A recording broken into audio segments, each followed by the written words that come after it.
Hi, everybody. Welcome to our Healing Your Relationship with Exercise Masterclass.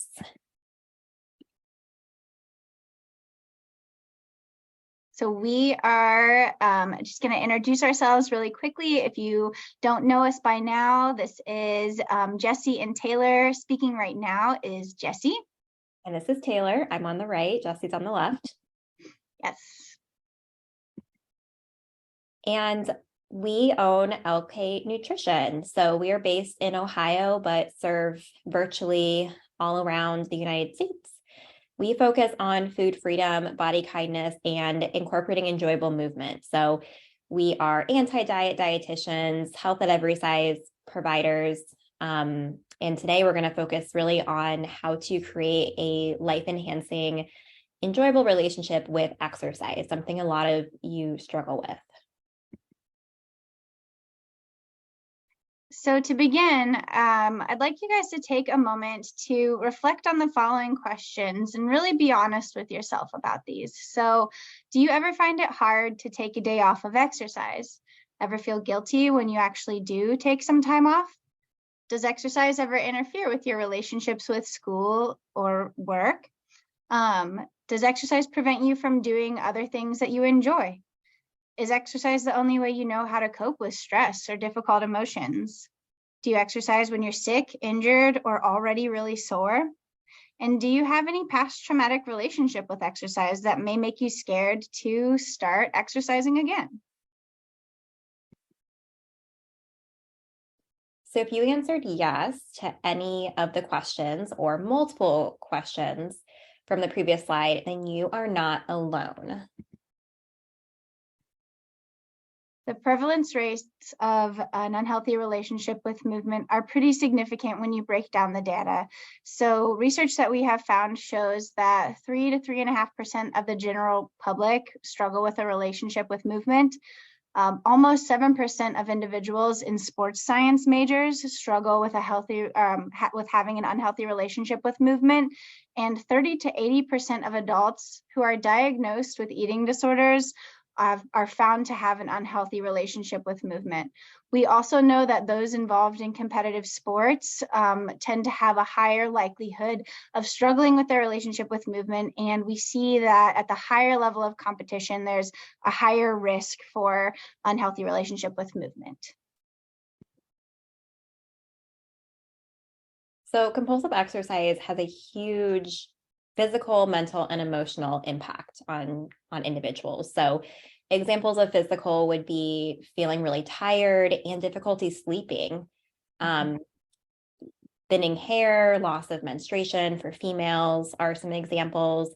Mental, when we oftentimes think about exercise helping relieve stress, but in reality, it can be a huge stressor in our lives. So that is a huge mental side effect of having a compulsive, unhealthy relationship with exercise, as well as taking a lot of your brain power, lots of time thinking about workouts or what you're going to do next, if you burn enough calories, etc.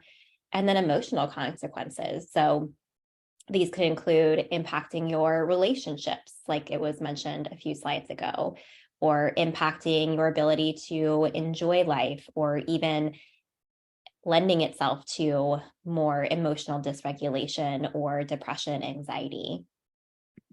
I would also add too, just for that last one last thought there is the higher rate of potential injury. If we are compulsively exercising and not allowing appropriate rest, another potential physical impact is higher risk for injury too.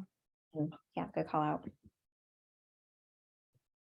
So you deserve a fulfilling relationship with exercise. And so what we're going to do in the next few slides here is we're going to break down step by step the way to get there. So take some time on these next slides. We're going to give you a little bit of information and then give some real life examples and then allow you to take some pauses in between. So now could be a good time to pause this recording and grab a notebook and something to write with if that is helpful for you. So go ahead and dive into the next slide whenever you are ready.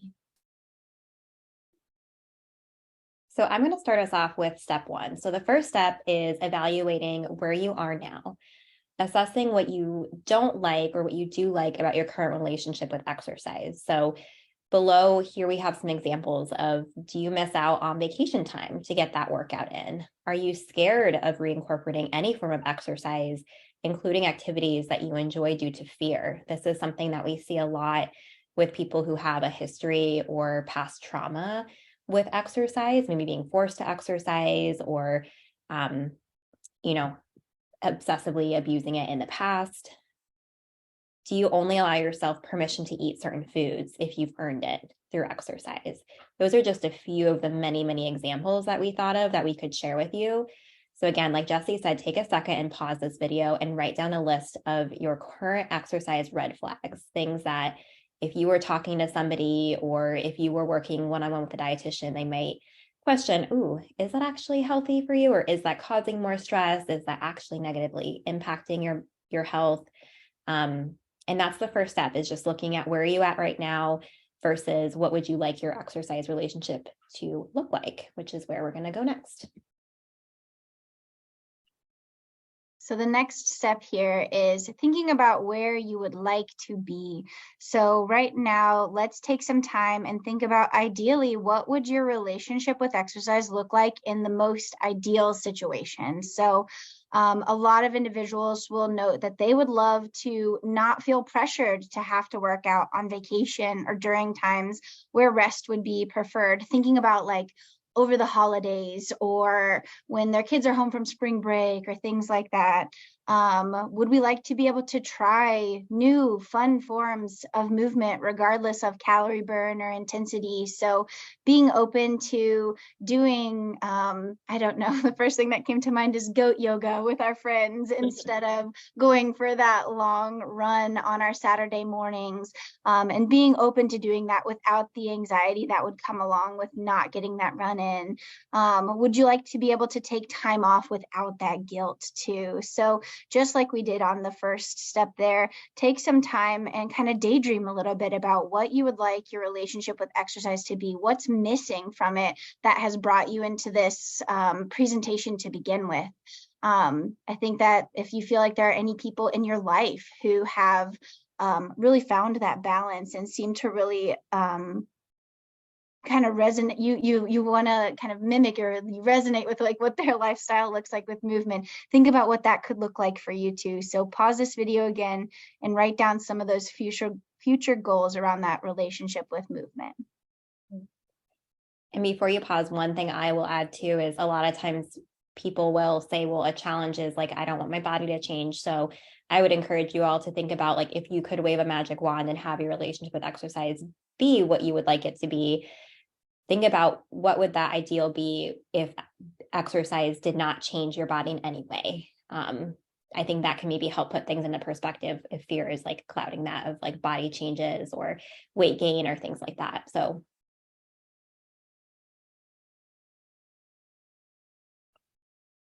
and then step 3 is, what are your vulnerabilities? So what is preventing you from getting to your ideal? Obviously, something is holding you back, which is what I was just describing a little bit at the end of step 2. There is, what are the barriers? So it could be fear of your body changing, weight gain, or a lot of times my clients will say, like, I think I'll be like flabby, or I'll lose muscle mass, all the hard work I worked to gain, or I'm not going to look as strong or as toned. So body image pressures and fears. Diet culture. A lot of times we hear like, you have to exercise to be healthy. That kind of wraps into point 2 about health fears, or fears of getting diabetes or having a heart attack if we don't exercise, or feeling like it's the right thing to do, or that you'll be lazy if you don't exercise. Social pressures from loved ones or comparison to other people. It could also be comparison to your past self. A lot of times, I grew up in a really active family. And so there was a lot of like, we go for a turkey trot on Thanksgiving Day. There was no sitting and just sleeping in and relaxing. We were up and doing something, or we would always take a walk. And it would be really hard to take a step back and like stay home when everyone else was doing that movement. Or if you've played sports before, there might be a lot of comparison to like what you used to do when you were active and involved in those sports. or what you have done in any past situation. Again, take a second to pause and think about what your personal barriers are and get as detailed as possible with these things. Don't just write diet culture. Write specifically what messages have come from diet culture, what things have been said to you that stand out to you, what specific body image struggles come up for you. And that way you can really dive deeper into that work specifically.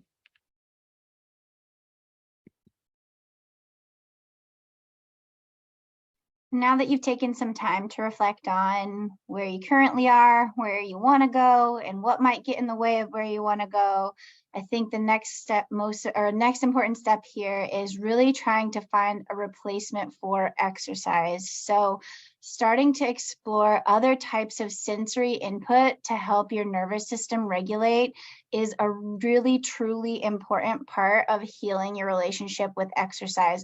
When exercise becomes your only outlet for stress, anxiety, negative emotions, we can tend to rely on it way too much and force our body to be put through unnecessary stress. And so really trying to help find other sources of sensory input can be a great next step. More on the nervous system here in a minute, but some examples of replacements that might be worth exploring are things like breath work. There's so many different resources out there on different types of breathing patterns and breath work to follow along with. I would highly suggest just taking a little trip down Google and YouTube and start looking for some breathwork exercises if that's something you've never explored before, and try out a few, see how it feels. Meditation is another really great replacement as well. This one, I know when I talk about this with clients, I tend to get a lot of eye rolls around meditation, but truly I feel that this is something that is so overlooked when it comes to like internal regulation. There's a stereotype around what meditation is that I think we really need to like break past. And again, this is another thing that you can start exploring, just some self-exploration on little meditations that you can listen to on your work break. There's plenty of apps that exist out there too that have little meditations that you can kind of engage with when you're noticing that anxiety kind of creeping in, or those urges to use exercise to burn off the stress kind of creeping into your mind. I think experimentation with your like senses is another part of this too. So finding out what of your preferred forms of exercise are based on your unique sensory system. So what this can look like is maybe you have always felt that your exercise should look like running. Let's say cardio is what your brain is telling you it should look like all the time. So you've really focused your energy and efforts into cardio movements. And in reality, that's not something you truly enjoy. Maybe you more enjoy things like swimming in a relaxed fashion, or maybe you really enjoy the sensory input that a nice hike through nice, clean, fresh smelling woods feels like, or things like that. So some sensory exploration can be really helpful to experiment with different types of exercise. So finding a replacement for exercise doesn't mean don't do any. Sometimes it just means really exploring different things that you hadn't allowed yourself to in the past.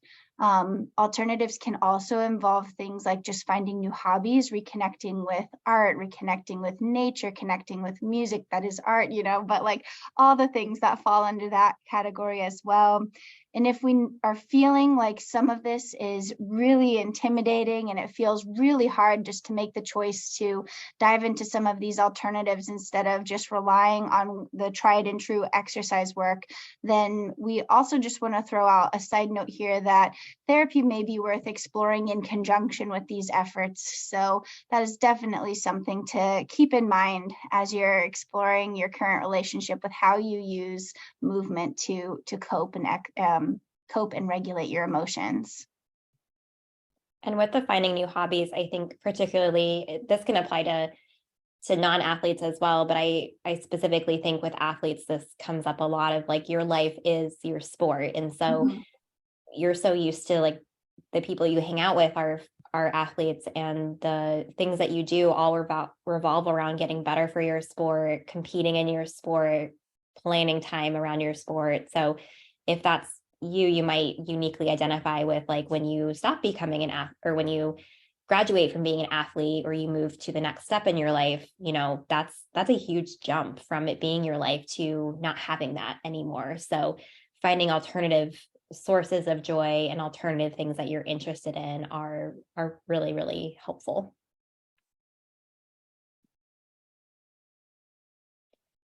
So why are we asking you to find other ways to cope? When we are in heightened states of emotional distress, our nervous system will respond strongly to sensory input. So exercise is a common sensory outlet that is highly effective. It helps us numb out difficult feelings. It makes us forget about them for a period of time. And it's a short-term solution. So that numbing effect is short-term. And then once we are back down from those endorphins, we start having those negative feelings again, and we start feeling stressed again. So we really need to find other skills to add to our tool belt.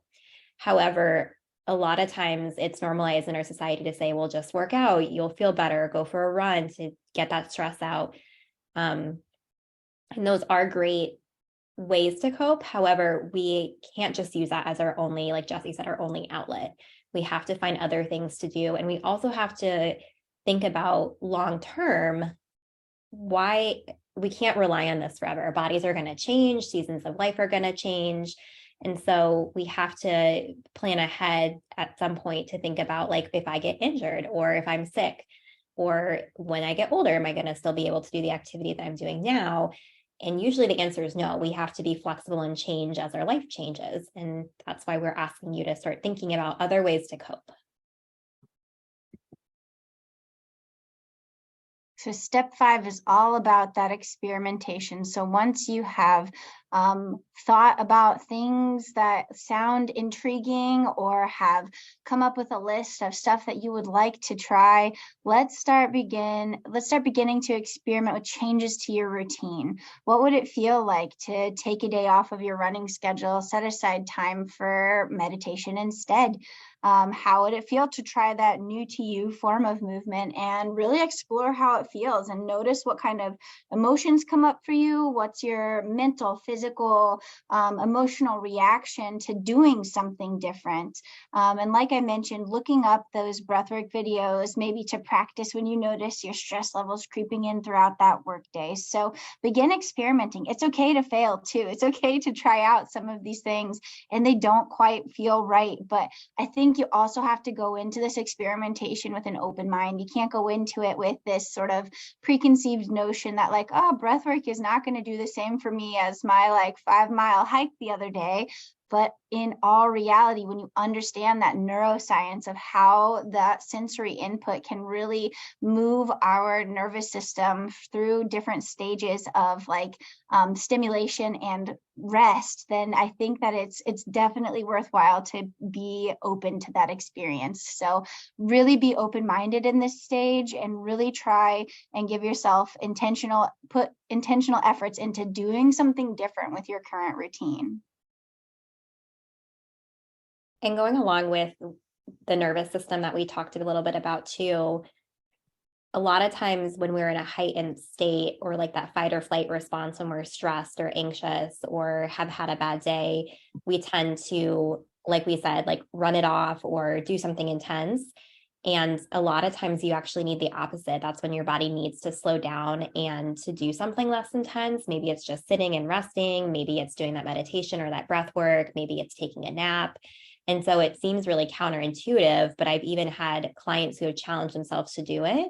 And it might take multiple times for us to see an effect. That's another important thing, is that it may not work on the first time. So don't write it off, but try it a couple different times, experiment with it. But then over time, they're like, wow, that was actually really, really helpful, even though at first it seems like the opposite of what of what I should be doing or what I've been taught to believe. So. And then finally, step 6, planning ahead for future challenges. We need to go back and evaluate what are our specific triggers, and then think about how we'll navigate these to avoid falling back into old destructive habits. We have a whole module dedicated to this in our exercise freedom course, which I'll talk about here in a second. but we need to start thinking about what are the things that I need to change? What are the things that I can keep the same? What are the things that I need to adjust? So we'd love to take a few minutes here to talk about our exercise freedom course. This is something that Taylor and I have compiled as a result of working in the field of eating disorders for almost 7 years together here, and through Taylor's work with Amy Gardner in iMove, we have created this exercise freedom course with you guys in mind. So let us take you through a little bit of information about that. So this is a revolutionary course proven to heal your relationship with exercise. So if you are nodding your head throughout this entire lesson, scrambling to write down as many notes as you can, this is the course for you. So we're going to utilize a step-by-step approach to heal your relationship with exercise. And this is not a quick fix. This is the down and dirty work. You're going to get to the root of why you struggle, and so many people struggle with compulsive exercise, and why it's so common and hard to overcome. So guys and gals, like we said, this is a very common problem. There's so many people that struggle with this, and they may not even know that they struggle with it because it's just so normalized. Just like our relationship with food can a lot of times be disordered, but we don't see it that way because we're so used to being validated for what we're doing, or we haven't fully recognized like what we're doing is not actually healthy for us. And so we're going to address the physical, mental, and emotional components to help you get unstuck and to truly move forward and heal your relationship with exercise once and for all. So again, this is not a quick fix or a Band-Aid solution. This is something that you are going to work to dive really deep and create lasting results. We're also going to teach you specific skills for long-term success. So we have a whole relapse prevention planning module in there. We have step-by-step instructions for how to implement exercise again. There's so much information, so much juiciness in this course. This course is proven to work. We have run a version of this course previously, and we have gotten such great feedback for participants in the past. So we added a few of their little takeaways after they had gone through this course with us previously. So go ahead and pause this recording now if you'd love to read a little bit about what they have to say. And this full course will provide you with everything you need to empower yourself to take back control. So you may feel out of control. You may feel too in control where it makes you feel out of control. And finally, find the freedom to enjoy movement because, like we said, you deserve a happy, healthy, satisfying, enjoyable relationship with exercise. The benefit of this is that it's self-paced. So you can literally work through this course anytime you want, while you're traveling, while you're at home, when the kids are asleep, in between breaks at work. Really, it's meant for you and to be accommodating to your schedule. So you drive the bus with us and you get lifetime access to all the course content. So Jess and I really want you, again, we want you to be successful with this. We don't want you to have to spend more time and money elsewhere. This course is designed to work, and it's designed for you to have access to everything you need for sustainable success. So you get access to all the course content, all the recordings, all the materials, handouts, research forever. So if you're ready to take back control and heal your relationship with exercise once and for all, this course is for you. We're going to have a link below this recording, and you'll be able to follow that link to our website to get all of the information about this course and how to get signed up for it. We're so excited about this, and we hope you guys are excited as well. So definitely check it out. Here's the resources we have from the research that we shared with you at the beginning. And feel free to follow us on social media. So we're active on Facebook, Instagram, TikTok. We also have a LinkedIn if there's any professionals watching this. But feel free to follow Facebook and Instagram is LK Nutrition OH, and TikTok is LK Nutrition Ohio.